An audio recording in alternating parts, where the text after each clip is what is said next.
अब शिवान्या का असली रूप सामने आने वाला था। तभी पंडित जी कहते हैं, हाथ आगे बढ़ाओ पूजा की रस्म के लिए। तभी पूर्णिमा के चांद की रोशनी गायब हो जाती है और जैसे ही ऋतिक घूंघट हटाता है, उसके सामने तन्वी की जगह शिवान्या बैठी होती है। इसे देखकर सभी की आंखें फटी की फटी रह जाती हैं और तन्वी की माँ इस शादी के खिलाफ हो जाती हैं और यामिनी से लड़ने लगती हैं। लेकिन यामिनी ऋतिक को बचाने के लिए ये सब किया कहकर बात टाल देती है। अब दोनों अपने कमरे में होते हैं। तभी ऋतिक शिवान्या को चांद देखने के लिए बुलाता है, लेकिन जैसे ही शिवान्या चांद की रोशनी में आती है, उसका असली रूप सामने आ जाता है और ऋतिक को डंस लेती है। लेकिन यह शिवान्या का सपना होता है। दूसरी तरफ पंडित जी नागिनों को बुलाते हैं और वहाँ शेषा डांस करती है।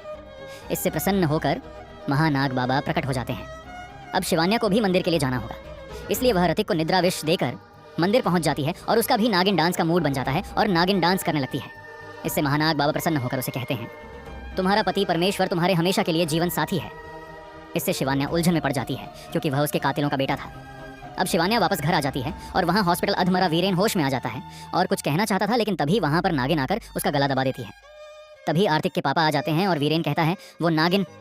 इतना कहते ही वापस कोमा में चला जाता है और इतने में ही रातिक के पापा की फटके 4 हो जाती है।